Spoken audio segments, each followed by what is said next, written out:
Okay, guys. Sorry, it's a half day today, so I'm going to try to get the reading in.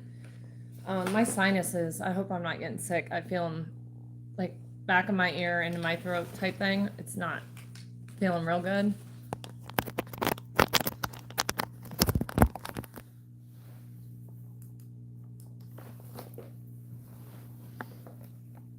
I thought I'd wear my pink jacket and my tank top. Well, my sports bra underneath, but we can hide that.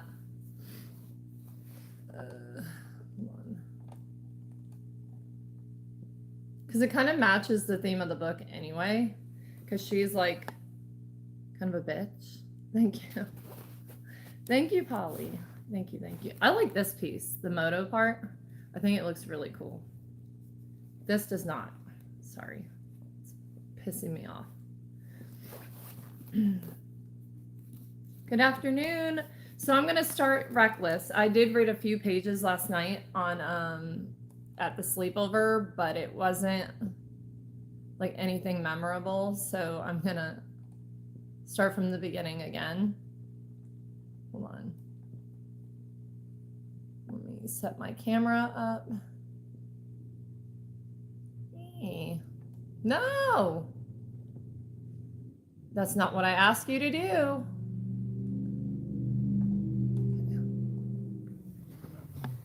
See if the beds are like at least halfway decent to sit on both sides. All right, guys. Thank you. Thank you. Thank you. It's good to see y'all. I'm very lucky to have you guys in the room. And let's start Reckless. And then I'm going to try to see if I have any time to do a little haul. Might have to wait till later. Man, my throat. Hi guys, welcome back. We are here to begin Reckless by Elsie Silver. This is the fourth. I don't think it's the final. I think there is one more after this in the Chestnut Springs series. Yes, I'm dressed the part because this one's going to be a little spicier because Winter, we all know she's the doctor and she's leaving her husband. And because he's a douchebag that slept with her sister, younger sister, and saved her life when she was younger, and then that's kind of weird.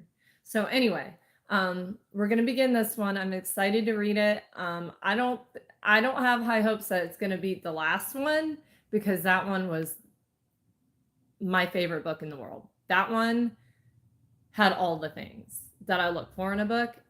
Every last detail was met. Every last feeling was met. It's really hard to match when you find like your favorite book. It's really hard to top that. So let's see how this one is. So let's begin. Chapter 1, page 1, I guess. Winter. I can't fathom why you feel the need to go work at that dingy little hospital in the country. I used to think Rob was a nice guy. Now I know better. Well, Robert, I drawl, using his full name to piss him off as I shove a final sweater into my overfull suitcase. I'm not sure if you're aware, but there are humans, real live ones, who live in the country who are also in need of medical attention. I can't figure out why I'm packing so much for a single shift. When I'm in Chestnut Springs, I live in scrubs in the ER and in leggings in my hotel room at night. Thanks for clarifying, Winter. There's a biting tone to his voice that might make some people flinch, but not me. A dark part of me takes immense pride in the fact I know exactly how to piss off my husband.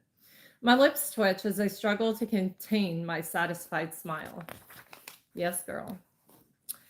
But why that hospital? Why Chestnut Springs? You're constantly taking off out there and you don't even tell me you're leaving. Come to think of it, he scrubs at his chin in a dramatic fashion while leaning up against the doorframe of my bedroom. You never even considered my opinion on whether I would want my wife taking this job. This isn't a smart career move for you at all. Every time he whines like a child, I find myself wondering what it is about him I ever found attractive. I'm not sure when the dimple on his chin became repulsive to me, only that it is. The way he parts his hair to the side with a little swoop that doesn't even move when it's windy used to make him appear suave and put together to me. Now it looks fake, like so much of my life with him has been. I'm fairly certain that The only reason he styles it that way is because he's too vain to admit he's balding. And nothing makes a man's masculinity shrivel up and die for me quite like complaining about a woman exercising her professional independence. He might as well stomp his foot and storm out like a tiny chauvinist toddler. I reach for the zipper and force it together against the bulging contents of my suitcase. It's funny, I start, ensuring that I keep my tone cool and even. It's almost like you're the very last person I would ever consult about my life. With a huff of air, I finally slide the zipper into place and stare down at the hard shell case, propping my hands on my hips and letting a satisfied smile touch my lips. What the hell is that supposed to mean, Winter? The way he adds my name to the end of every sentence feels like he's trying to scold me. Joke's on him, I won't be scolded. He's blissfully unaware of what it takes to navigate the medical system as a young female doctor. If I let men as weak as Rob steamroll me on the regular, I wouldn't stand a chance. And his career is the only thing I've ever had that's mine, so he can fuck all the way off.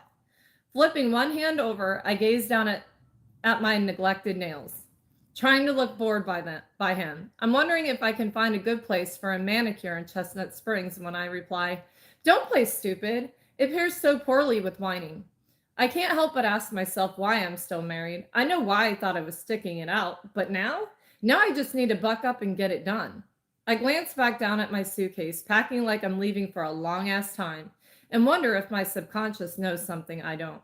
Maybe that bitch is putting her foot down and breaking me out once and for all. I'm not averse. Watch your fucking tone with me, says Rob. My eyes narrow on my cuticles as I struggle to bite down the rage bubbling inside me. Hot molten lava simmering below the cool surface, just waiting to erupt all over the place. But I've kept that at bay for years now. I will not let Dr. Rob Valentine be the one to make me erupt. He's not worth the energy. I shift my eyes to him across the room, my room, because when I told him in no uncertain terms that I wouldn't be sleeping in the same bed as him any longer, he directed me to the guest room rather than moving himself out like the true gentleman he is.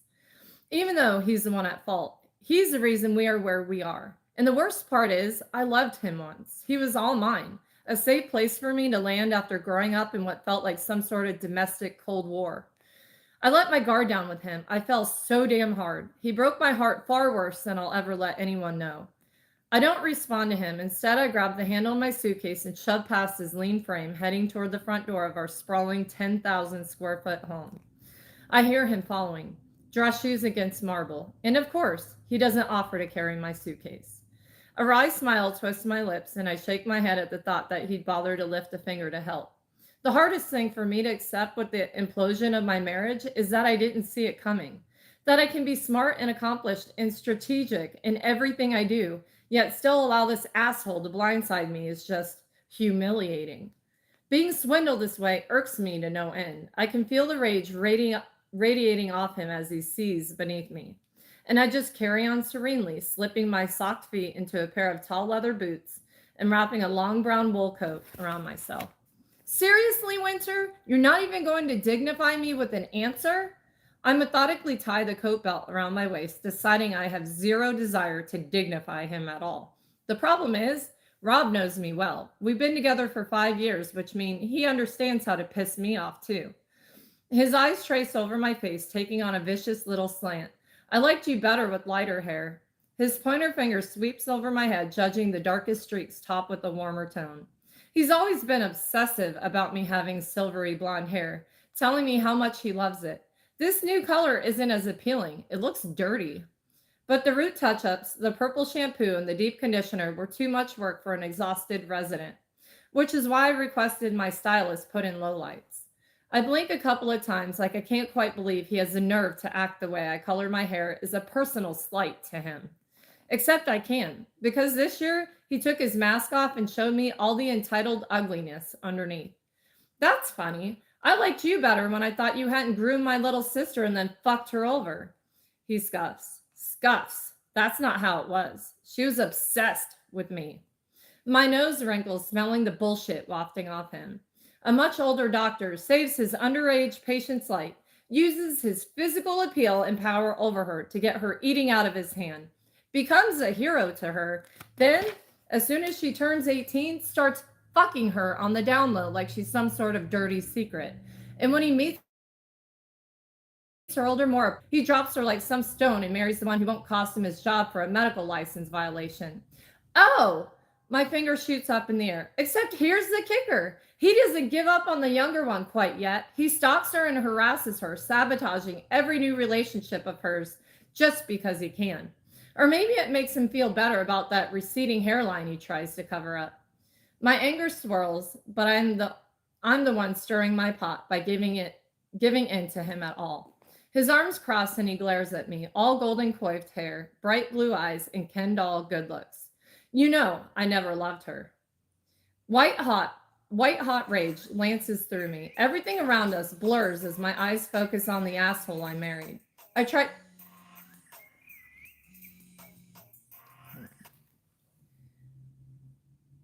I try to keep my voice cool. Years of practicing this facade have carried me through the most heart-trending of moments. I have this act down pat, but today I struggle. You think you never loving her makes it better? That's my baby sister you're talking about, the one who almost died, and you fucked her around for years. And me?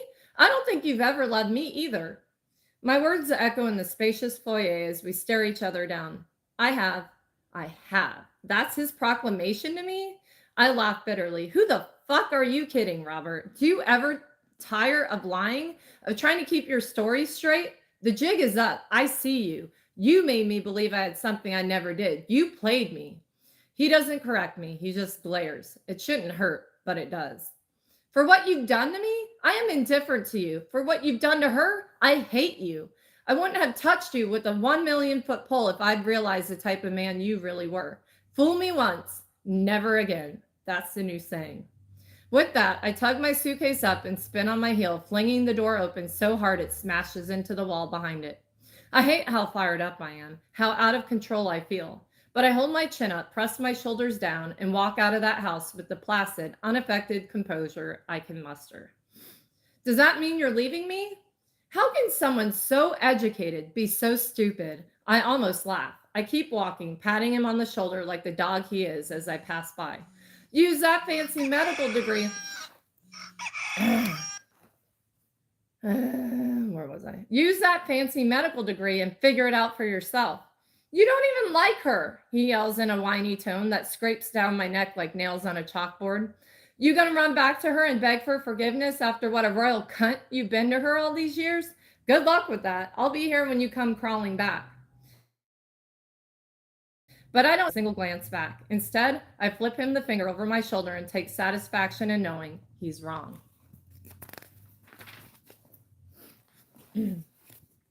That he's not as smart as he thinks he is, and I'm not either. I feel very small and very stupid right now because I love my sister. I just have a fucked up way of showing it. I hope I don't die now that I'm taking some control of my life back. I want to start fresh, and yet I'm terrified to do it at all. Chestnut Springs General Hospital is only an hour away from the house I live in, so why does it feel like the longest drive of my life? I started taking shifts here a few months ago so I can make the drive with my eyes closed, but today it's snowing hard enough that I'm white-knuckling the steering wheel. I'm also still stewing over losing my cool. Rob started that fight by saying he couldn't fathom why I'd want to work at this dingy hospital, and I wasn't inclined to tell him the truth. One, that working in a hospital where I'm not his wife and my mother's daughter is a relief. I can practice medicine and take pride in my work without having to contend with all the whispers and pitying glances, without that shit hanging over my head. Because everyone knows, but no one talks about it, and that approach to life is wearing on my sanity. I know how everyone sees me. I'm not oblivious to it. They might not speak it, but I hear it loud and clear all the same. A doctor who got her position at the hospital through family connections and marriage. A woman who is unapproachable, cold, and unhappy. A wife who is pathetic enough to ignore her husband's betrayal. And two, because I've never wanted to be around my sister more than I do now. When she was sick, I used to sneak into the hospital and check on her, read her chart so I knew how she was doing, even though I was still only in university. And now I look at my little sister and all I see are the years I missed. I see a woman who lived in misery to save me a little of my own. It would seem we're kindred that way. She's happy now, engaged to a man whose hair is far too long, but who loves her in a way that I'll never experience. But I'm so happy for her. God knows she deserves a little peace. She left her law degree and secure job at her father's sports management firm in the rearview mirror to run a gym and live on a picturesque little country bumpkin ranch. I admire her. But I have no idea how to mend the rift between us, so I took a part time position in the small town she's living in, hoping I might run into her and fix things organically. I have this recurring story in my head, one that crops up all the time. I must be trying to manifest it or some shit. In it, she's strolling down the sidewalk, and I bump straight into her as I exit the adorable little Parisian coffee shop on Main Street. She looks shocked to see me. I offer her a warm smile, and it isn't forced. Then I hike a thumb over my shoulder and say, "Hey, you, want to grab a coffee?" In a casual and charming way that will make her smile back at me. Of course, I'd have to spend time somewhere other than the hospital or hotel for that to happen. But I keep slinking between the two safety zones, too scared and too embarrassed to face her. Fuck it, I mumble as I sniff and sit up taller, eyes laser focused on the road. Siri, call Summer Hamilton. The beat of heavy silence that greets me is laden with years of anticipation. Calling Summer Hamilton, the robotic voice replies. The formality is a jab to the chest. Most sisters would have some cute nickname programmed in their phone. Perhaps I'd call her Sum if we were friends. As it is now, I might as well include her middle name in the contact listing. The phone rings once, twice, and then she's there. Winter? She asks breathlessly. My name isn't an accusation on her lips, though. It's hopeful. Hi, I say stupidly. No amount of education or medical textbooks could prepare me for this conversation. Since everything blew up in the hospital that day, I played out this conversation in my head a million times. I've lain awake at night preparing myself, and it wasn't enough. Hi, are you okay? I nod while the bridge of my nose stings. I've been awful to Summer over the years, and her first inclination is to ask if I'm okay. When? I suck in a deep breath of air. When? Fuck. That nickname. She just falls into it so easily. I absently wonder how I'm named in her contacts. I always imagined it was evil half sister or something along those lines. She's so fucking nice. It almost makes me nauseous that someone could be this nice to me after everything that we've been through, after how cold I've been to her. I don't deserve Summer, but I want to, and that comes with being honest. No, I don't think I'm okay, I say, trying to cover the hitch in my voice by clearing my throat. Okay. I can imagine her nodding right now, rolling her lips together, mind whirling as she tries to solve this problem for me. That's just who she is, a fixer. I might be a doctor, but Summer has always been a healer. Where are you? Do you need me to come get you? Are you hurt? She pauses. Oh, do you need legal help? I'm not practicing anymore, but I could. Can I see you? I blurt out, and now it seems like it's her turn for stunned silence. I'm on my way to Chestnut Springs already. I don't know. A ragged sigh drags its way up my throat. Buy you coffee? I finish lamely, glancing at the digital clock, which shows it's already 6 p.m. Her voice comes through the phone, a little thick, a little soft. I would love that, but could we do wine instead? A knot of tension unfurls in my chest. One I didn't know was there until now. And now that I've noticed it, I can't help but feel it's been there for years. Yeah, my fingers pause on the steering wheel. Yeah, wine. Good. I sound like a fucking cave woman. We're having a family dinner at the main house tonight. There will be a bunch of people. I'd love if you came too. My throat clogs uncharacteristically. This brand of kindness feels foreign after living in a sterile bubble with Rob and my mom for so long. This brand of forgiveness. I don't know how to react to it, so I just roll with it. Seems like the least I can do. Can you send me the address? Aw. In my haste to pick up my package and get the hell out of the city, I ignored my gas tank for as long as I could. No doubt cutting it dangerously close, which only adds to my anxiety the further away I've gotten from that city limit. So I give in and stop for gas in Chestnut Springs before hitting the sketchy back road my phone mapped out to the ranch. As I stand here freezing and wishing I'd worn more appropriate outdoor winter clothing, I let all the worry creep in through my carefully erected walls. Worry over seeing Summer. Worry over sitting down to dinner with a bunch of people who no doubt think I'm a heinous bitch.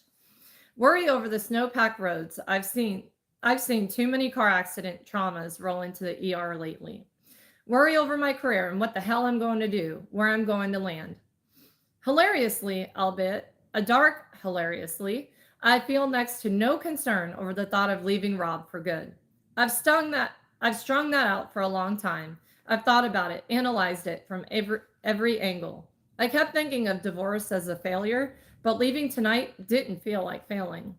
It felt like relief, like someone has been standing on my chest and I finally got my shit together enough to push them off.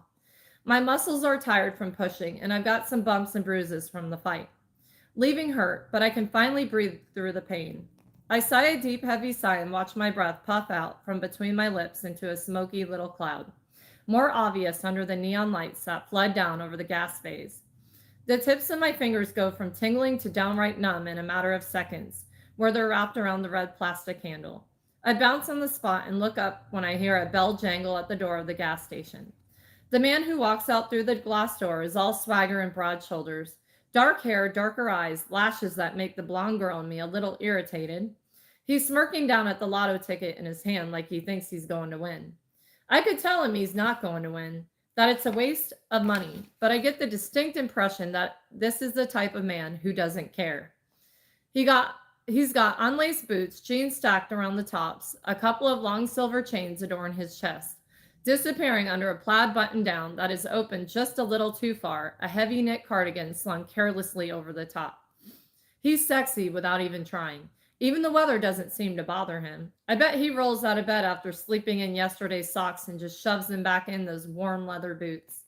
I bet his hands are rough. I bet he smells like leather. And after the man I've spent the last several years with, I'm unable to tear my eyes away from the rugged appeal of the man before me.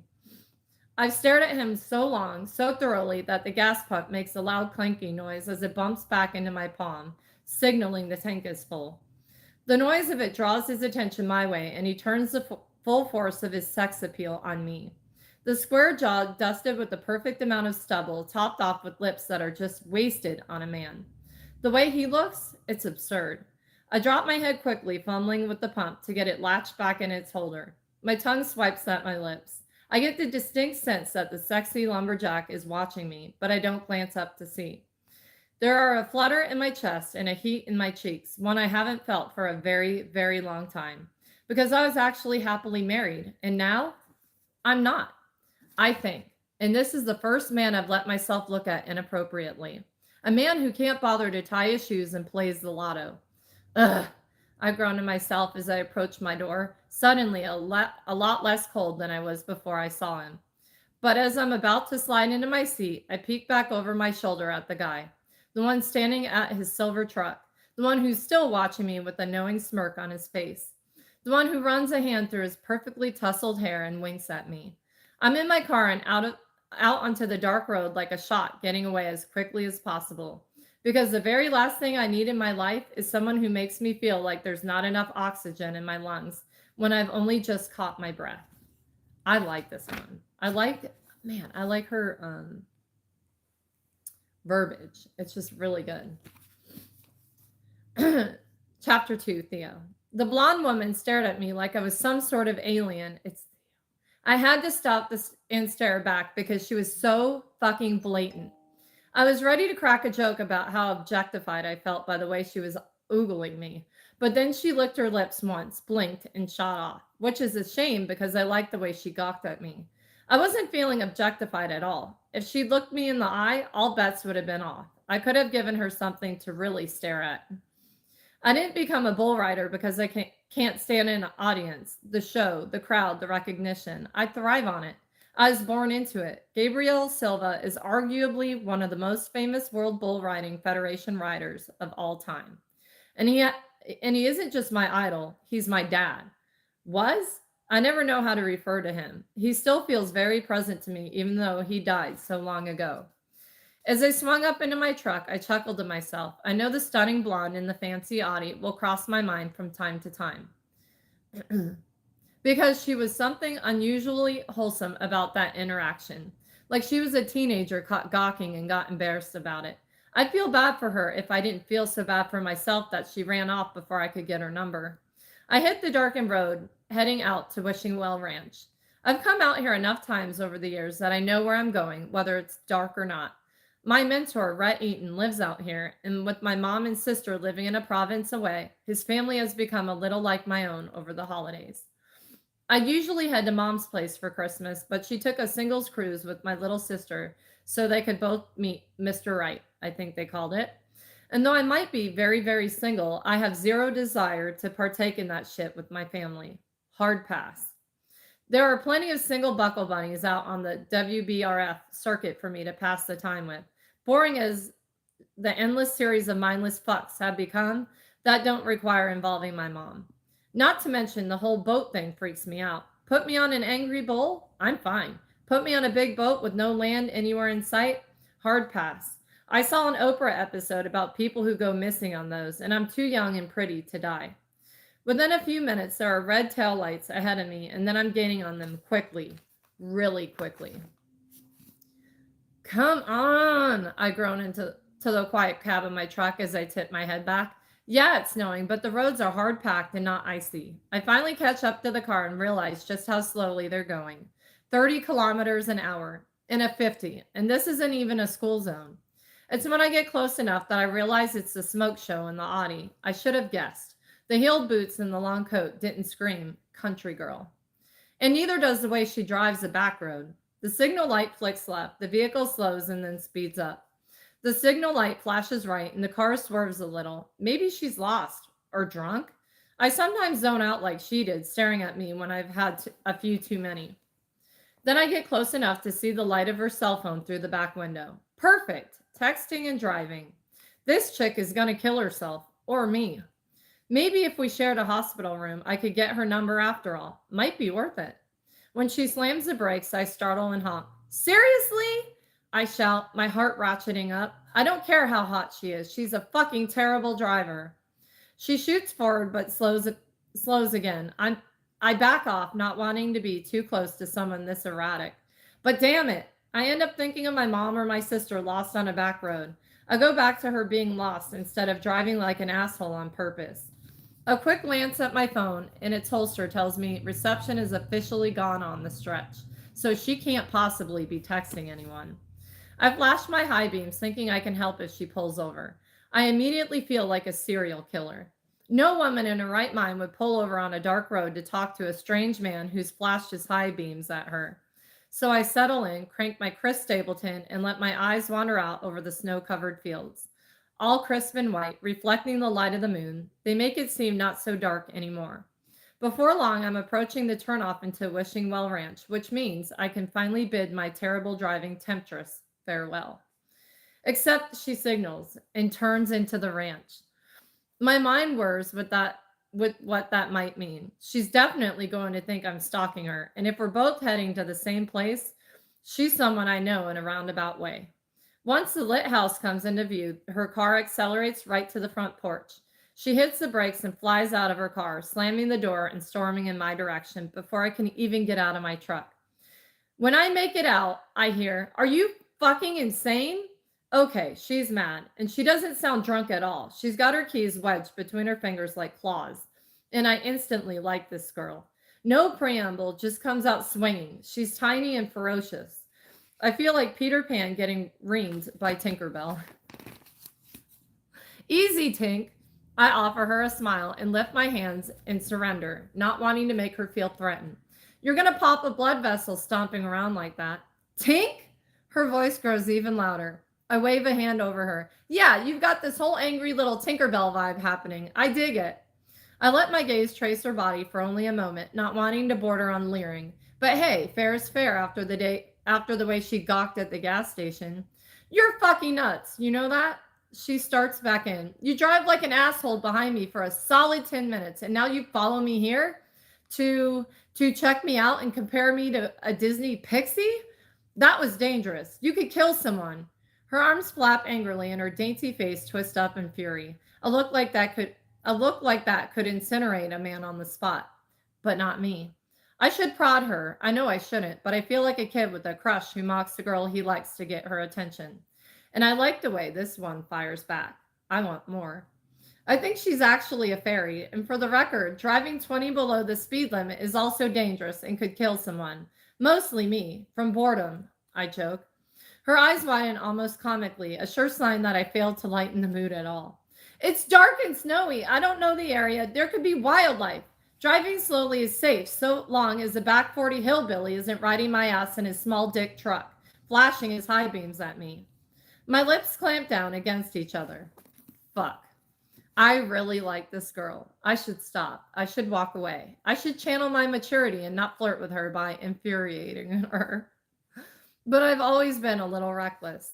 I hear that if you want your ass ridden, a small dick is the way to go. So maybe I'm your guy. My dick isn't small, but I'm happy to make sacrifices to land a good joke. Only a small dick dude would miss this opportunity. I shouldn't have said it, but the pure shock that paints her pretty features make it all worth it. She's so fired up, I just can't help myself.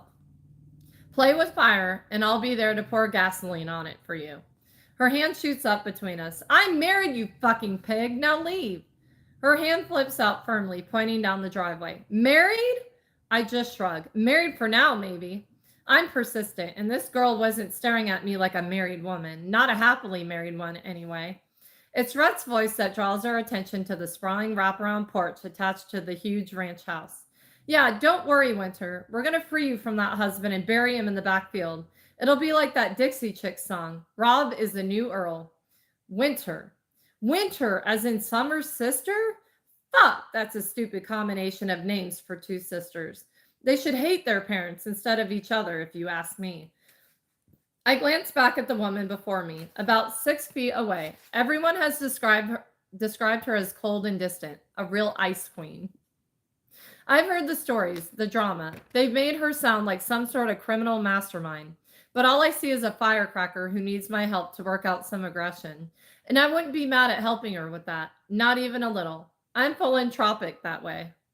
Philanthropic that way. Winter rubs her temples like she has a headache. I consider offering her an aspirin from my truck or an orgasm. I hear those help too. You're lucky you make my little sister so happy, Eaton, she says, sounding utterly exhausted. Rhett hums good-naturedly, his eyes taking on that melty drug look he gets when people so much as mention Summer. But he doesn't address that. Instead, he says, Theo's just a baby, though. You can't corrupt him, Winter. I roll my eyes. I'm not a baby. I'm 26. Rhett scuffs. No, you aren't. You're 22. Good God. Does he think he knows my age better than I do? Dude, I was 22 when I first met you on the circuit. I've gotten older. You're doing the same thing my mom does with her pets. They hit a certain age, and then she says that they're the same age until one day they just die. He chuckles. Well, I'll be. You're like that store with the skimpy dresses. Forever 22. I prop my hands on my hips and sigh with a bemused twist to my mouth. Yeah, you're definitely getting old. That store is called Forever 21. Rhett just waves me off. Whatever. I only know about the skimpy dresses. Are you two done? I need a drink if I'm going to stay here all night. Winter cuts in, clearly irritated by the route our conversation has taken. Though Rhett's interpretation did successfully put a stop to our little spat. Sadly, I was enjoying sparring with her. She can hold her own in a way I haven't encountered in any of my relationships, if that's even what you could call them. Ah, yes, Winter, meet my protege, Theo Silva. Theo, meet Dr. Winter Hamilton, my future sister-in-law. Winter Valentine, she interrupts him with a stiff correction.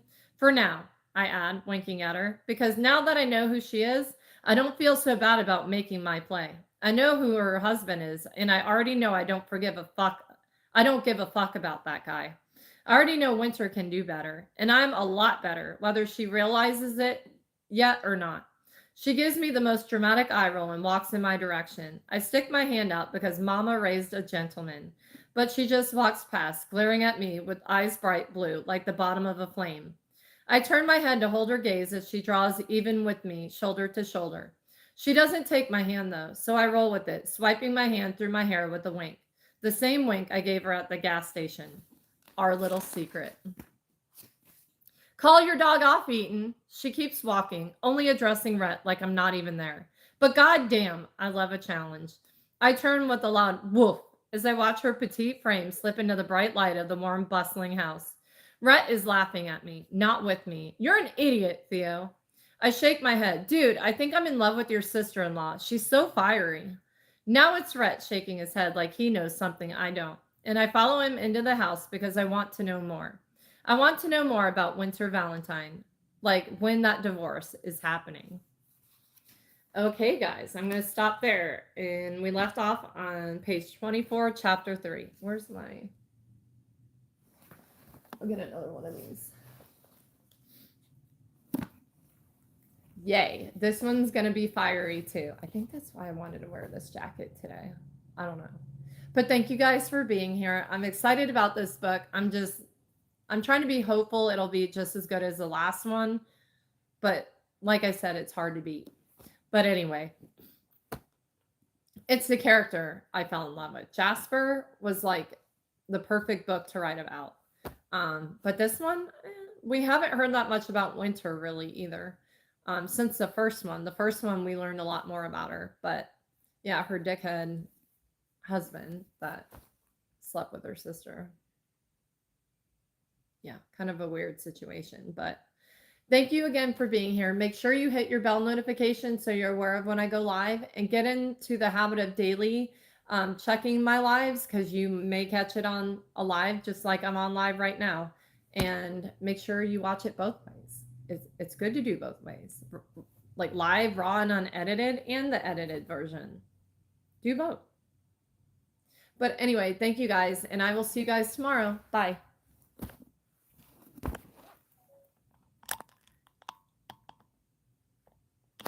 Yeah, this is a good one. I like it so far. It's, well, let me just look for the dirty words. I'm curious to when they're going to start. I think they start pretty close to the beginning, because it says on the back, like, Winter ends up pregnant. It already gave you that. So we shall see how that happens. You know? Let me see.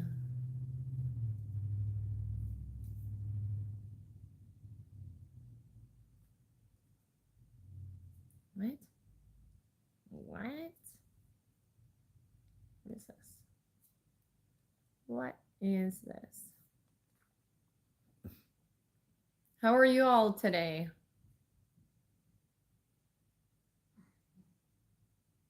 You know? Man, the crap in my throat is not fun. Hi, AJ. So I do have a little bit of time. I can do... Where's my...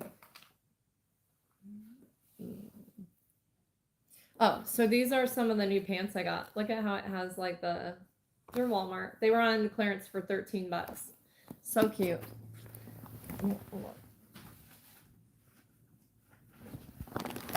Oh, that would be my... Hold on. Sorry. Sorry. Hold on.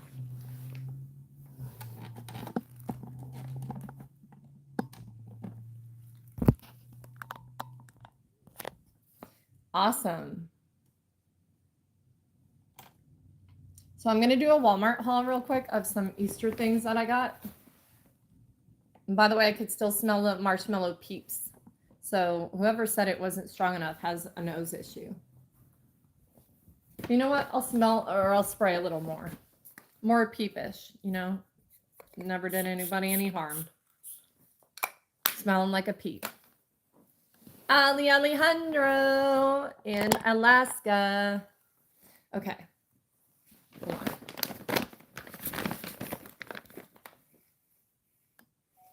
Hi guys, welcome back. I'm here for a pretty quick Walmart haul, but one I wanted to get out to you soon because a lot of these things will sell out and you need to get them before Easter. So they're all pretty affordable. Now these smell really good. They're scented, and it is the Gamer Peep. And it has like the beans on the bottom so he stands up. but it smells so good. I think this was like $4. Yeah, again, no price. He's cute. And then these are the Peeps marshmallow flavored candy, but they're hard. I thought they were going to be soft ones. See, they're like the little hard ones. That's cute. Look. And then this one is for Candace for her Easter basket. Look at the eyelashes. It's cute. It's an emo one. They have a couple different emo ones, and it's got like the Peeps thing right there. Isn't it cute?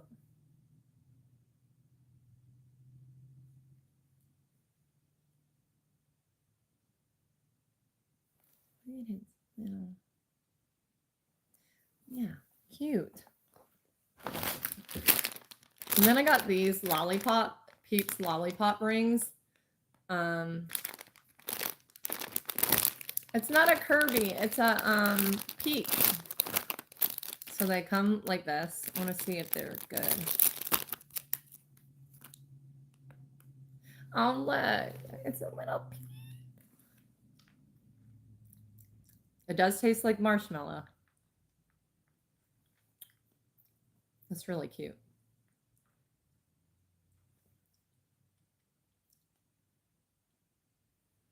It smells really good. It smells like the spray.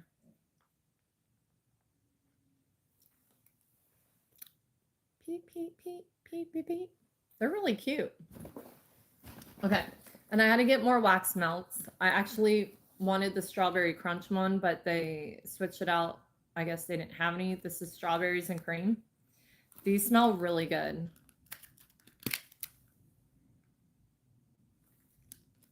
Smell it. Smell it. Smell it. Oh, I keep forgetting they're up here. So yeah, I guess they didn't have these in the scent I ordered, so they swapped it, but this one's good too. And I don't know, did I show you guys these? Little Peep marshmallow ring. Because I'm on a live. Make sure you guys hit your bell notification and see this stuff live. Okay.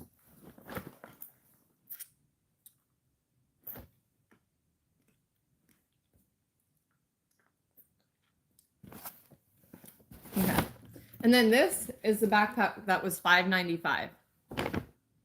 It's normally $29, but it's the Wednesday. I love that show, and it's just really cute. And it's leather. You got like your buckles.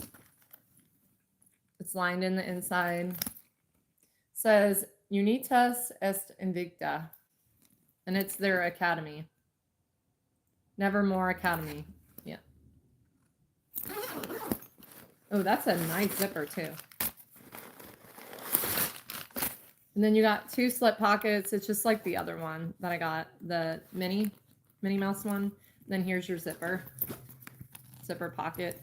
You could fit a phone in there, potentially. But yeah, you got a pretty big space. It's pretty big. And I love the zippers are nice. This is a little bit nicer than the ones I have at Five Below. Like the donkey and dragon one I got. And these straps are a little better. Not a whole lot better because they're still plastic.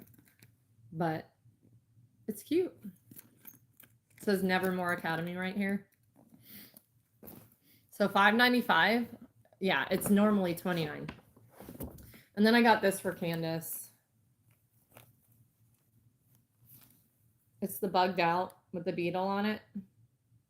I think it's like this antique-ish looking cream color.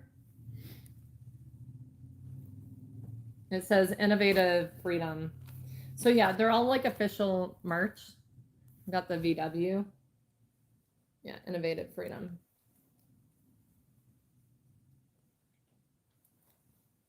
I think she'll like it. And then, super excited about, I got another one. It's the strawberry shortcake body spray.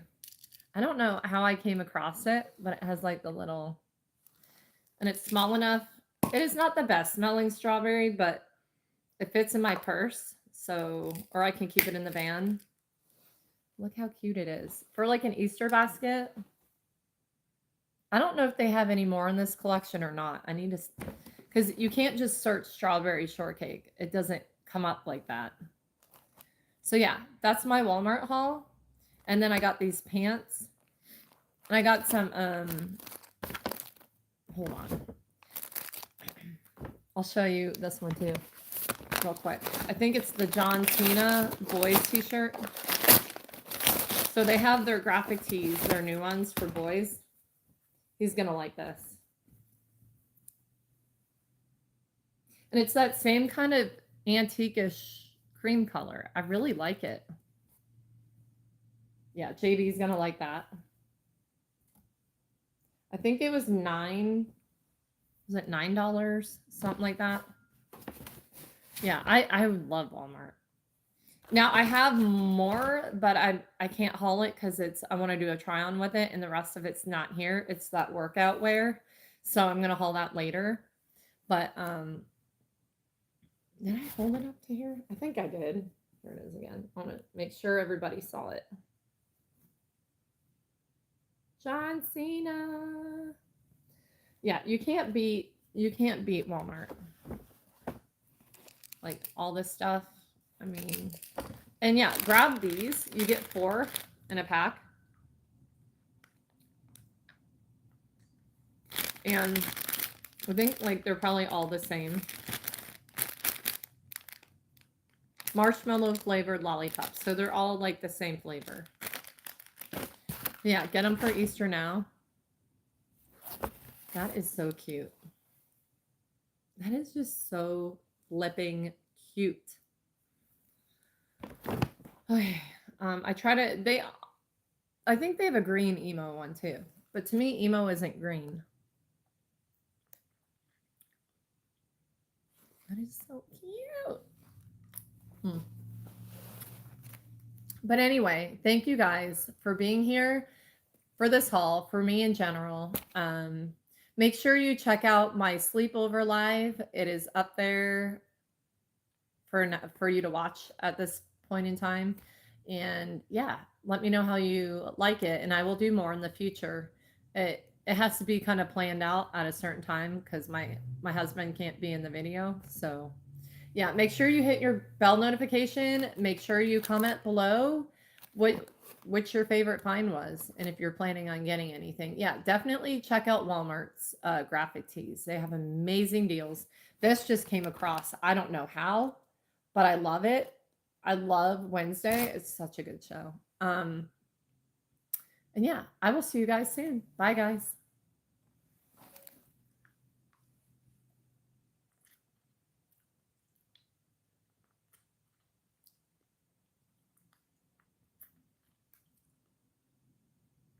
Does it even have eyes? It has like little eyes. You can't see it. Can you see it? Yeah, you can see them.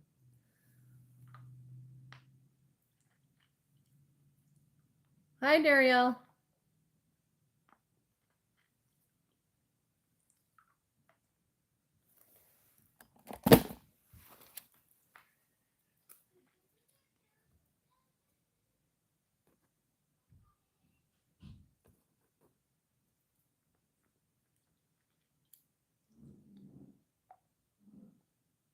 Hmm? I need to. What?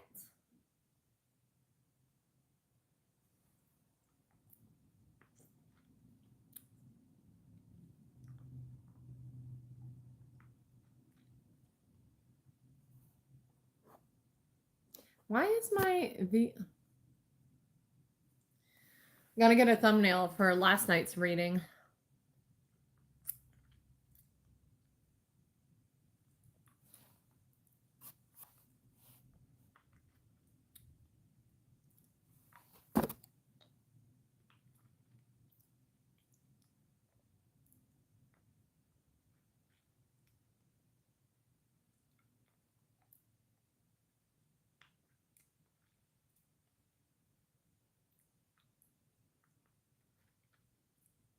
Mm. I can't help. I can't help it.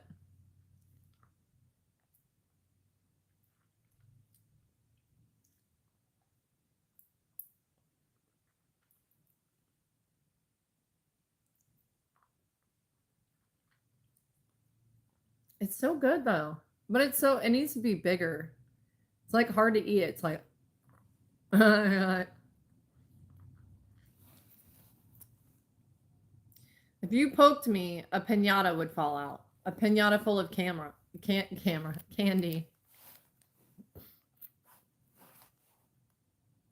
I'm sorry about that, Duriel. Look how tiny it is. It needs to be like a ring pop where it's like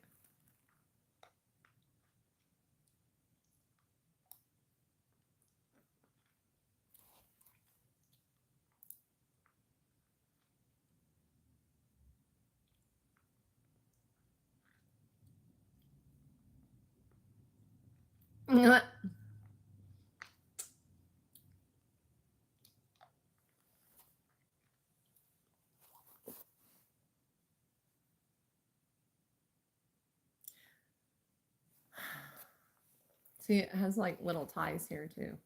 Up at the top of the tank top, it has bows. It's actually kind of hot in here.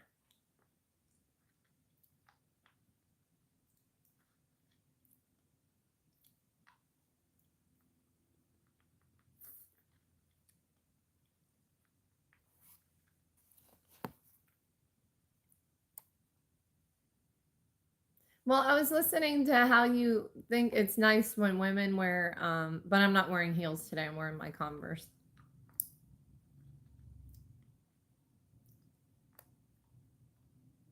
But look, my long arms, this is just how they all fit me. It doesn't matter.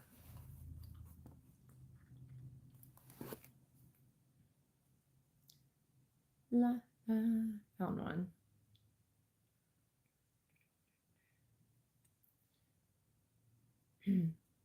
Powerless. The end.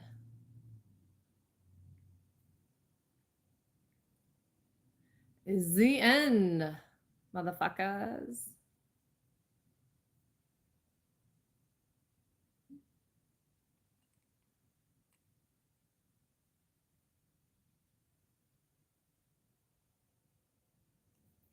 Now I gotta put the end.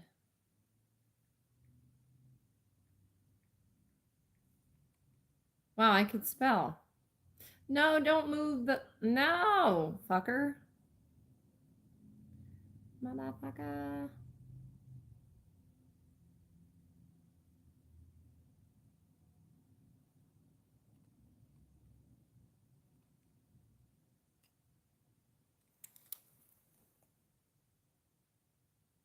Looks good.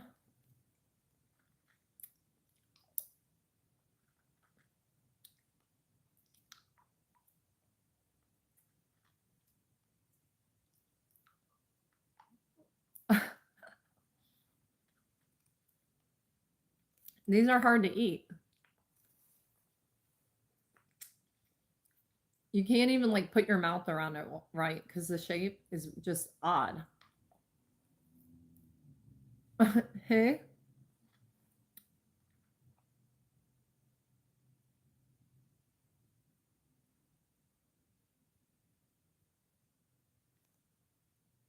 Uh,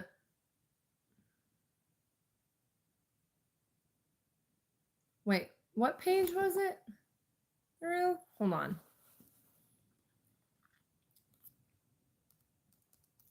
Thank you, Polly. I don't feel it. I think I'm getting a sinus infection, whatever you want to call it. They're like these, but these are the Walmart version. Yeah, and I shouldn't have them on my bed, but I do as I wish.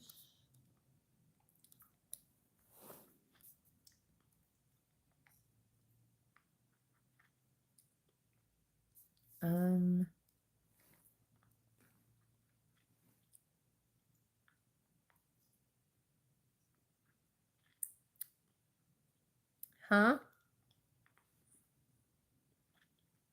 No, that's what AI did for the thumbnail for the book that I post, the readings. She's with the hockey player. She's with Jasper Gervais.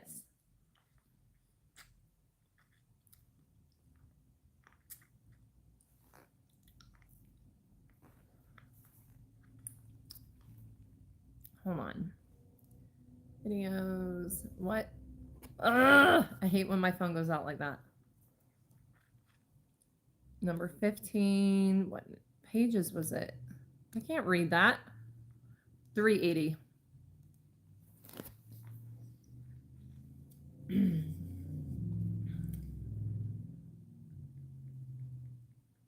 Pages 380 to the end. Bitches.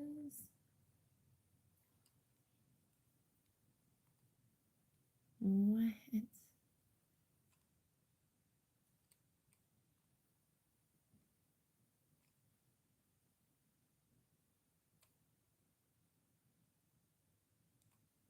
Let's make powerless bigger. Here we go.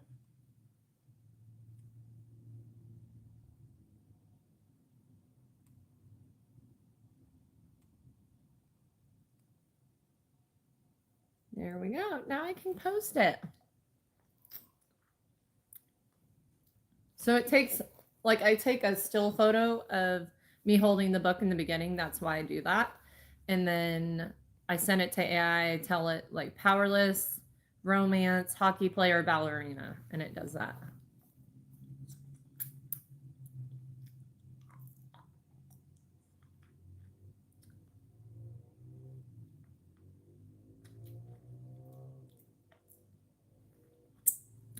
He was on my page earlier commenting.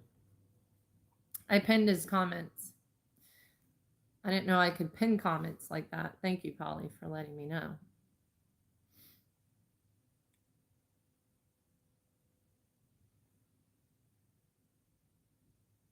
Videos. Yeah, my throat does not feel right. Because I can feel it, like, in my ear. Like when I swallow.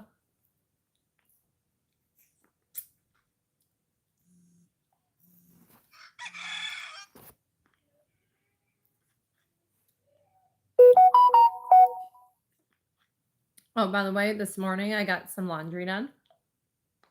Mm-hmm.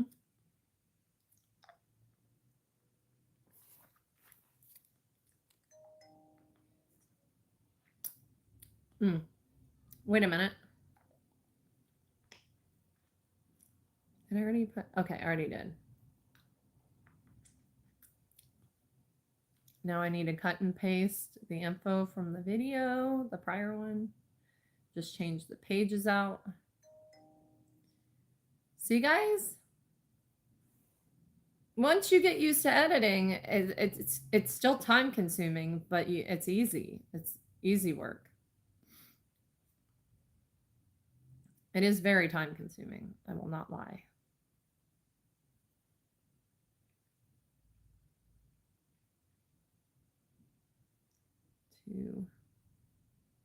I need to get my affiliate links back with Walmart or Amazon.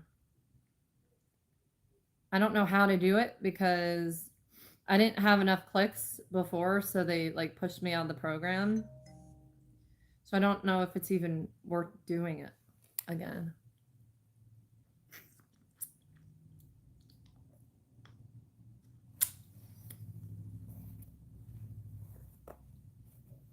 This is what you call a moto jacket.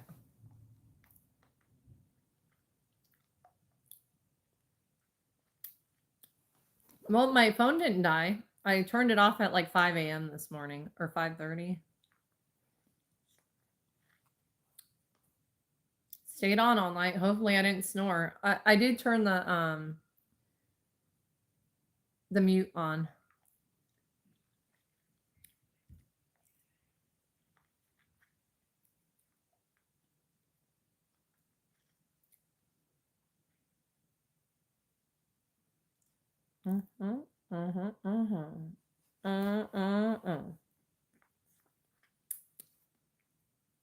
Wait, what time do I have to go get?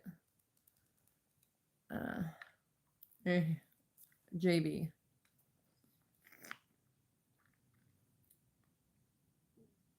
$115.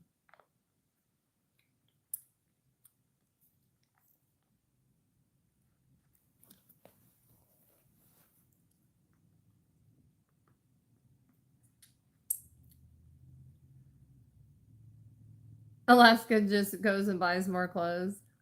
Uh-huh.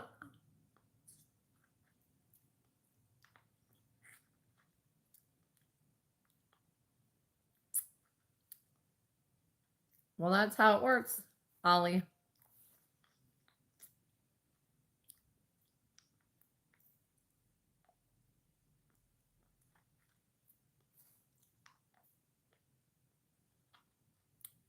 Yep. Last night was a tougher one. It just proves it right that I don't know.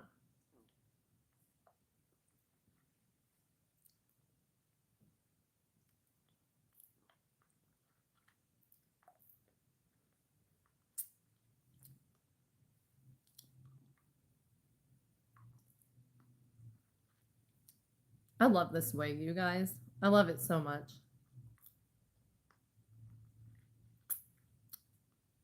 I don't think I'll ever like another one the way I do this one. I don't like the one I got yesterday. I don't like it at all. For one, it looks nothing like the photo. I might send it back. It was like $20.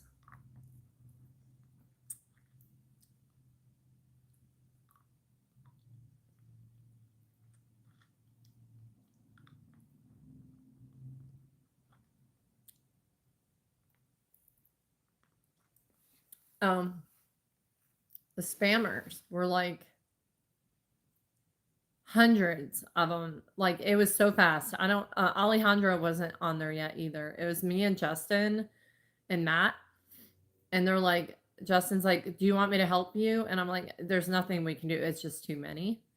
Like really derogatory comments. Um, like bad.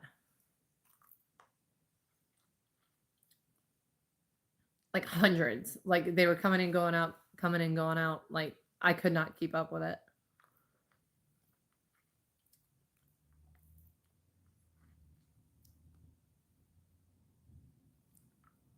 Someone said I want to fuck you. Like a couple of them said that.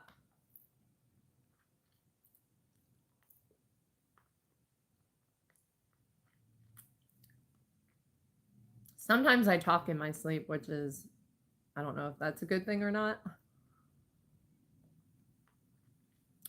Like you said, like how they come in the room like boobs, like but like the way they were saying it was not. I wish I could have taken a screenshot.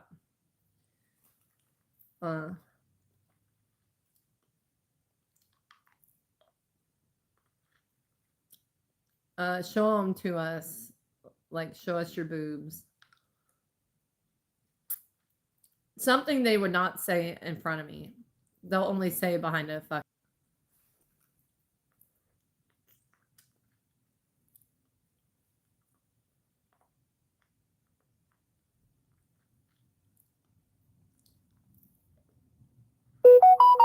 A little bit.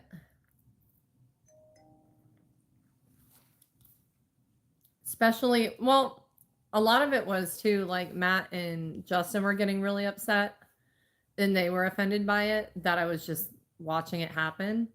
They wanted me to act on it and I'm like, what am I supposed to do? There's just so many. You know what I mean? Um like right when I started my live Alejandro last night, I went on there in that sports bra and right away, like the comments, right away, like within 2 minutes.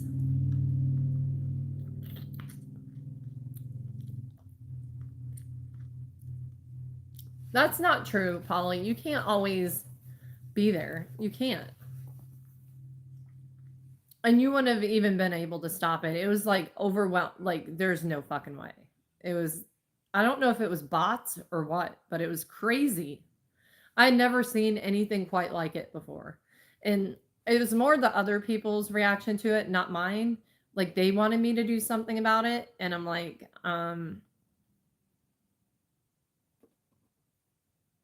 you know what I mean? Like, it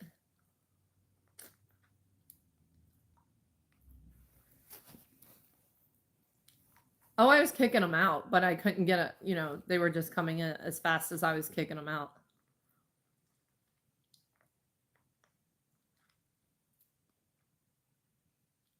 But it's, you know, I know I have huge boobs. That is an obvious thing, but I don't care what I'm wearing. It doesn't give people the right to talk to me that way. It really doesn't. And they're only doing that, like I said, because they're sitting behind a fucking computer.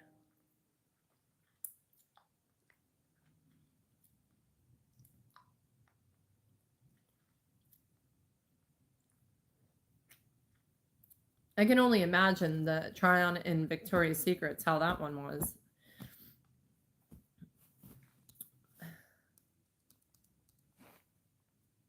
But I'm, you know, it's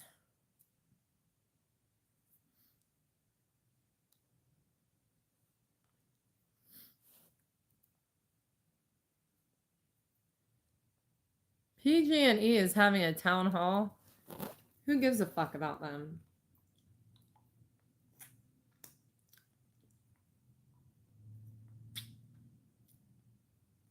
No, you and your friend should talk. You should talk to your friend.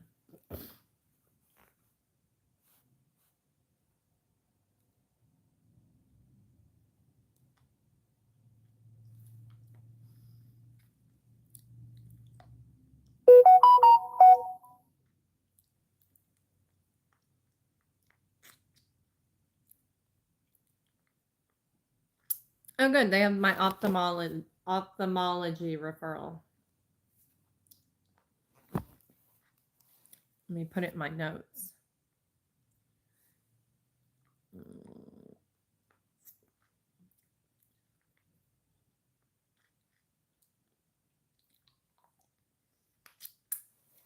Yeah. So I ended up putting my pajama top on, the Britney Spears one, which is great, but it's hot at night. I get really hot. That's why I ended up taking it off again and just covering it up, because it's,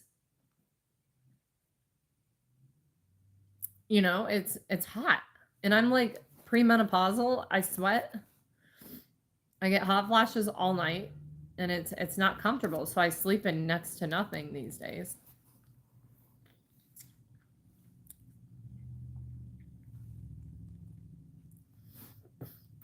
I end up like stripping all my clothes off in the middle of the night because I'm just like, I can't have clothes on me. Lovely to know, right? Just thought you guys should know. But it doesn't matter what, like when I used to work at Hooters, no one ever talked to me that way. And if they did, they were kicked out right away. You know what I mean? One guy tried to grab me once, but he got arrested. So that didn't go very far, did it? Where's my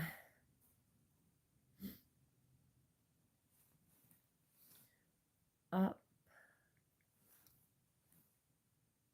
the homology?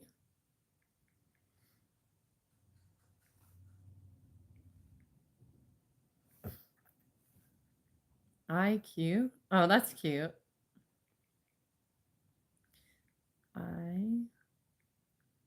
Damn it.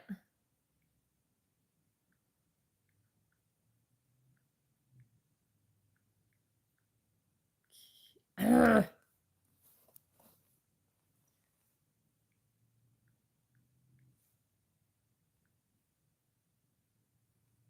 559.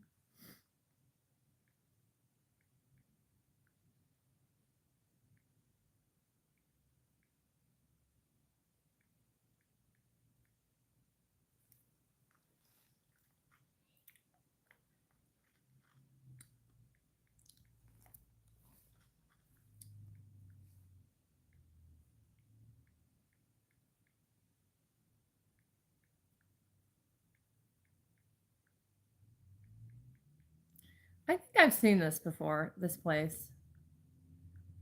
93720.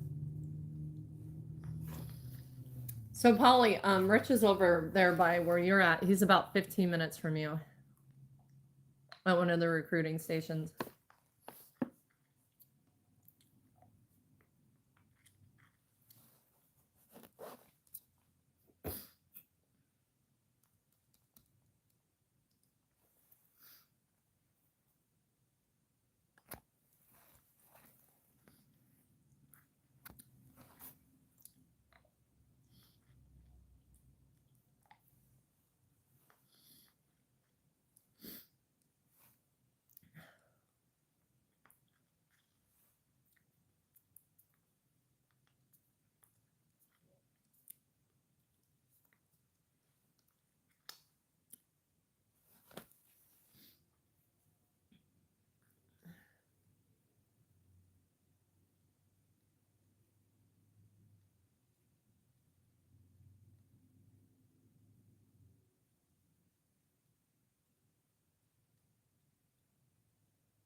What is that?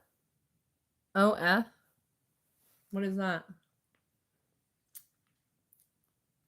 Hi, Raven.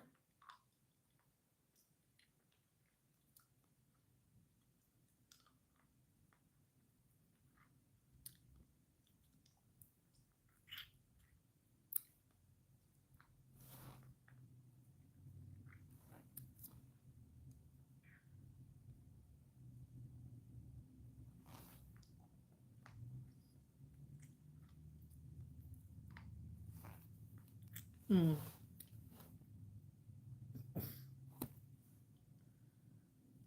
My eyes like are so bad. They're so bad.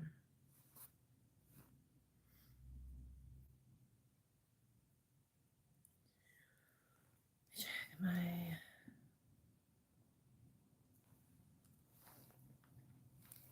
I cannot eat any more of that. It's just got no it's not enough substance, you know? And I'm sitting there like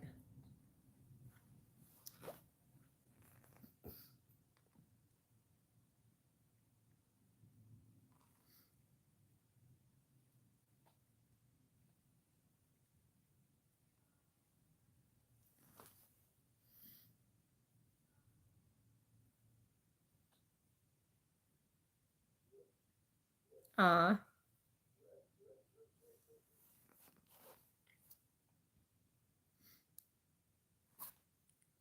Cutest baby otter rescue. That's cute.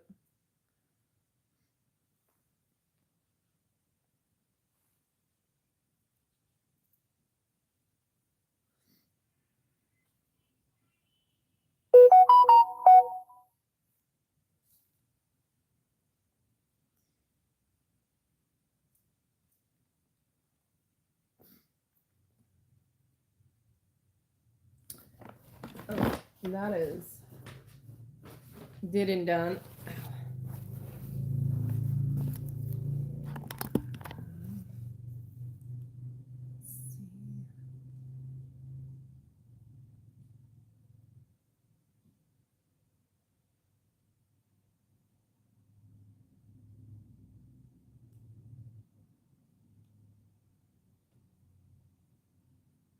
Still in review.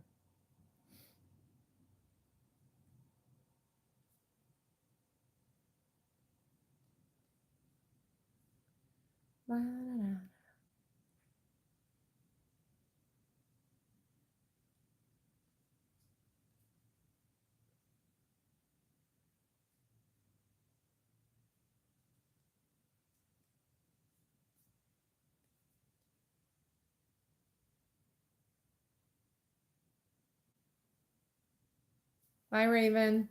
I'm going to get off here soon, too, because I need to fold some more laundry anyway. All right. I'll see you guys in a little bit. I'm going to go get some lunch, and I'll see you guys probably after I pick the kids up. Bye, guys. Thank you, Polly.